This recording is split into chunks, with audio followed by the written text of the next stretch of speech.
you will be hearing the speech of a former senator and Minister of Information, no other than Senator Francisco Kit Tatad. 7 of the 8 original charges had been dropped for lack of evidence. Congressman Ermilando Mandanas, now Governor of Batangas, I think he is with us this afternoon, lost his chairmanship of the all-powerful House Committee on Ways and Means for wanting to read a complaint before signing it. And he did not sign it. And Congressman Tobias Jacob Nabotas, chairman of the Committee on Metro Manila Development, resigned from the majority in protest. After the Senate impeachment trial, only 3 senator judges were untouched by the bribe money of 50 million to 100 million each. These were the late Senator Miriam Defensor Santiago, Senator Pamphilo Lacson, and Senator Ferdinand Bongbong Marcos. However, Lacson voted with the 19 other senator judges to convict the respondent, even as the late Senator Joker Arroyo, who had received some funds for a community project not related to the impeachment trial, voted to acquit the respondent, together with Miriam Santiago and our future president. In my book, All is Grace, you have seen some copies this afternoon, published by Solidarity Publishing House in Manila and by Europe Books in London, I maintain that this bribery, which lives in the records of the Senate to this day, should have voided the Corona impeachment trial, led to the impeachment or ouster of President Noynoy, and to the dissolution of the Senate. None of these happened.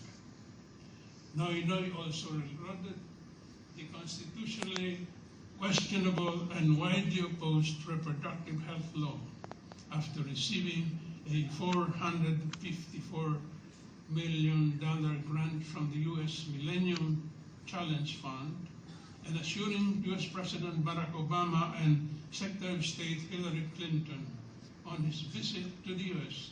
that he would pass the law over any and all opposition in Congress. My wife and I led a group of petitioners in questioning the constitutionality of this law before the Supreme Court. But the court ruled the law was not unconstitutional, quote unquote, without addressing my basic objection that the Constitution does not allow the state to meddle in the intimate conjugal affairs of husband and wife. The situation became even more absurd when the Supreme Court Justice who penned the ruling said the law was nothing but a population control measure, as though population control were a completely harmless thing, and that the Constitution correctly interpreted prescribed population control instead of prohibiting it. Again, this list is simply illustrative. From 1986 onward, our history was written by the victors. They wrote whatever they pleased and then accused former President Marcos of historical revisionism. There were no details, and consequently, no proof of this alleged revisionism. Extra abundant, rather, were the fake claims which for 36 years the Marcoses had to endure at great cost. Among these was the long-standing libel in the Guinness Book of World Records accusing President and Ms. Marcos quote, the greatest robbery of a foreign government, unquote. This was not supported by any verifiable detail or evidence, but after BBM's phenomenal triumph, the Guinness Book quickly withdrew its libel by deleting it from its websites for lack of evidence, with belated apologies to all Filipinos. On the eve of the May 2022 presidential elections, the anti-Marcos camp announced the certain defeat of presidential candidate Bongbong Marcos and his permanent disqualification from public office. This proved to be a gigantic hoax. On the fourth week of April, in the middle of the pandemic, my wife and I were flying home from Chicago after giving away our youngest daughter in marriage to her American fiancé. On a stopover in Narita, Japan, we were besieged by nearly the entire Filipino passengers, OFWs, on our Japan airline flight. Given my long association with the late President Marcos, they naturally assumed I was rooting for Bongbong Marcos. So they proudly told me they were coming home to vote for our candidate, quote unquote. Some of them said they had already voted with the OFW community in the respective adopted states, but they were coming home anyway to campaign for BBM among their relatives and friends. By then, BBM had become unstoppable in his bid. But nothing prepared me for the unbelievable size of his vote. It was the biggest electoral majority of any Filipino president since independence. 31.6 million votes, or 58.7% of the total votes counted. His closest rival got less than half of his votes. This completely drowned out the triumphant racket of the EDSA crowd that had forced the old man Marcos to relinquish the presidency in 1986. This stunning victory shocked and silenced Marcos's worst adversaries. It forced the Guinness Book of World Records, as previously mentioned, to apologize for its long-running libel against the Marcoses. It would have been most natural if President Ferdinand Romualdez Marcos Jr. had declared in his inaugural address on the 30th of June, or his first State of the Nation address on the 25th of July, that he was reviving the new society a full 50 years after the original event. Nobody would have expressed surprise. In fact, it was the first thought that came to mind when I heard the notes and lyrics of Ang Bagong Sila, The New Birth, composed by national artist for music, Professor Felipe Padilla de Lo, a dear old friend, and Levi Silerio, whom I deeply admire, on the morning of the president's inaugural.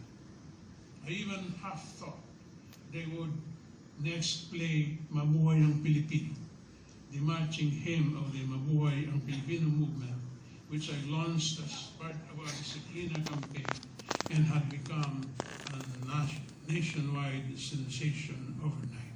But it didn't happen, and nobody talked about it. Tomorrow, we commemorate the 105th birthday of the late President Marcos. This fills many of us with fond memories.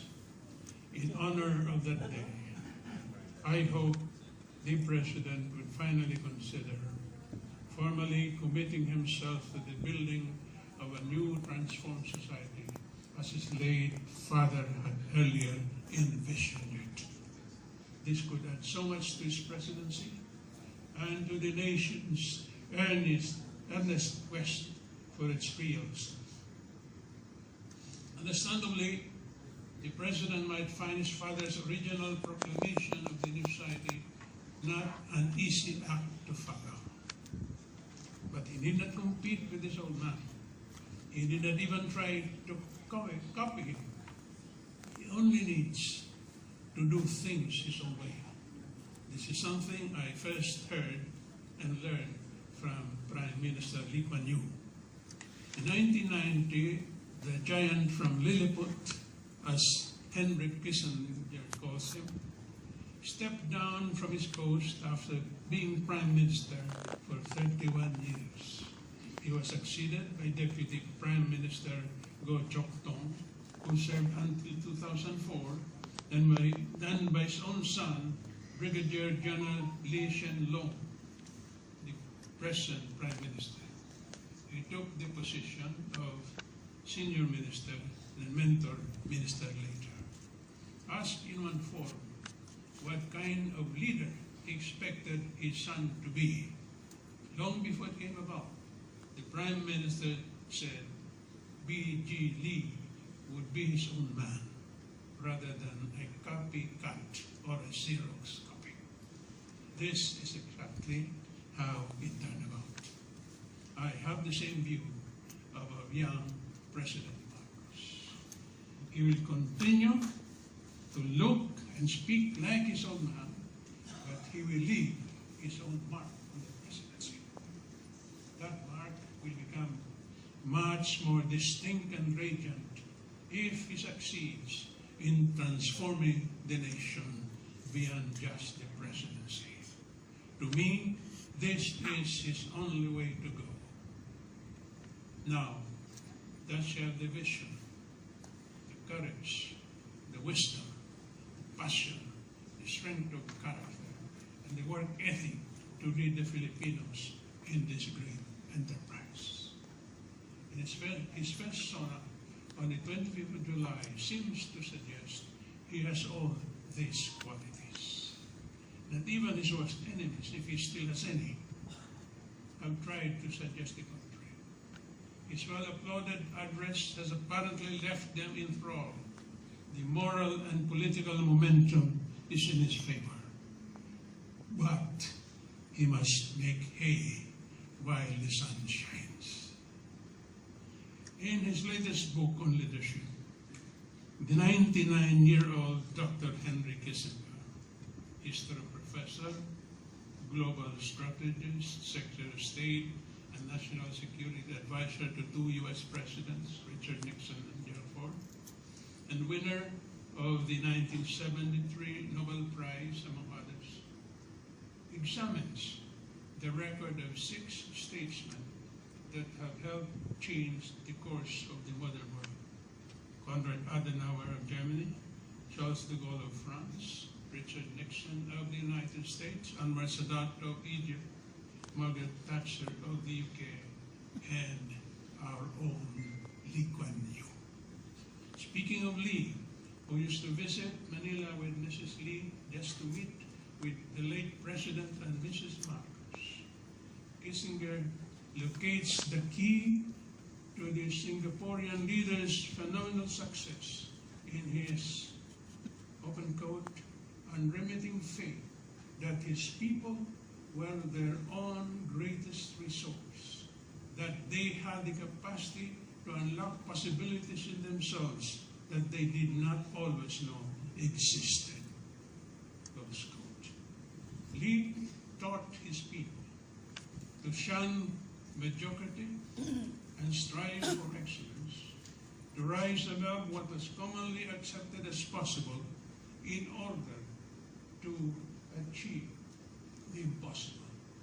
He transformed Singapore from a poor backward city-state of 728.6 square kilometers land area, and now 5.6 million people, nearly half of the migrants, including over 200,000 Filipinos, into a modern metropolis whose voice is sought and listened to on every important issue in the world.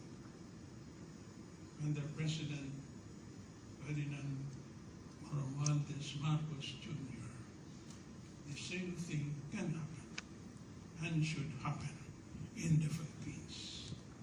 The ball is now in his court.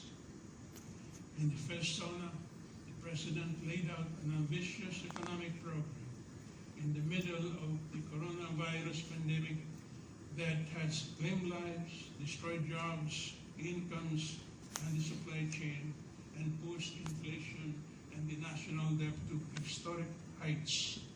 Not to mention the war in Ukraine, U.S. sanctions on Russia, trade war between the U.S. and China, and rising tension between Beijing and Taiwan. He offered a vision for lifting his people to middle-income status by 2024 through agricultural modernization, energy development, industry, trade, tourism, and foreign investments, and by making them internationally competitive in the sciences, the arts, emerging technologies, and at home in the digital age that is reshaping life on the planet. This alone.